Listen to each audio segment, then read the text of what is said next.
bang maraming mga obra o artwork ang makikita sa labas ng museo? Mag-ikot ka lang sa mga kalsada, marami ka nang makikita.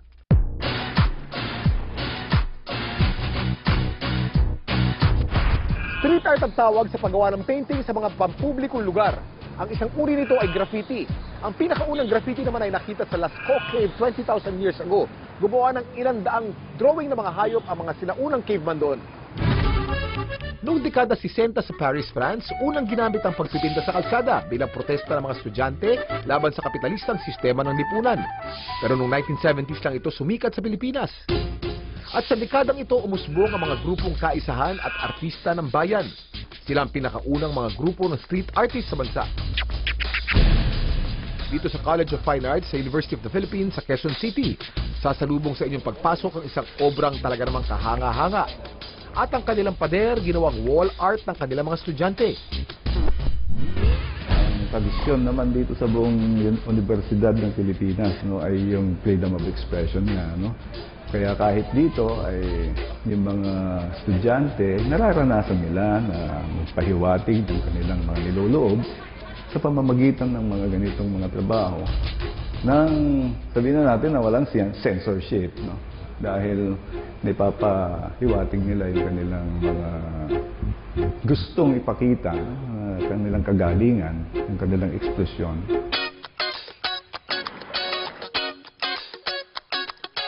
Dito naman sa Camp Aguinaldo sa kahabaan ng EDSA, makikita ang sinasabing pinakamahabang peace mural sa buong mundo.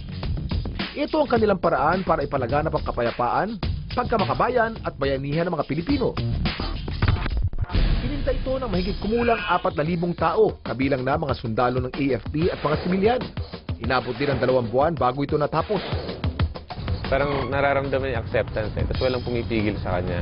Saka yung dahilan din ng iba is, pag nakapagpinta ka sa kalsada, libo-libo yung audience mo instantly. Hindi mo kailangan maghanda ng cocktails, hindi mo kailangan gumastos para dun sa frames mo. Hindi mo kailangan mag-convince ng gallery owner para paniwalaan ka, para magtumayasa sa'yo sa pangalan mo. Nandun na kagad yung satisfaction, nandun na kagad yung desire para magkalat ng mensahe. So yun naman ng arte, pag nawid mo yung mensahe mo, kahit isang tao lang, successful ka na. Kaya sa kalsada, ang dami mong audience eh. Kung hindi man libo, milyon.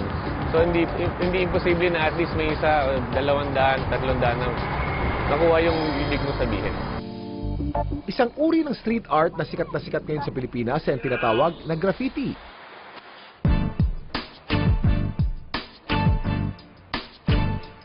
Nakilala namin ang Guerrilla Aerosol Crew o GAC.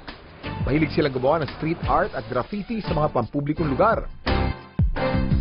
Sasampulan nila itong blankong pader sa isang parking lot sa Quezon City.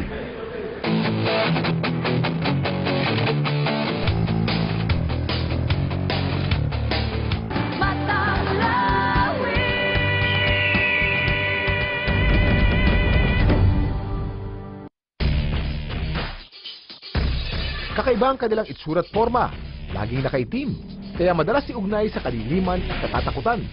Sila ang mga goth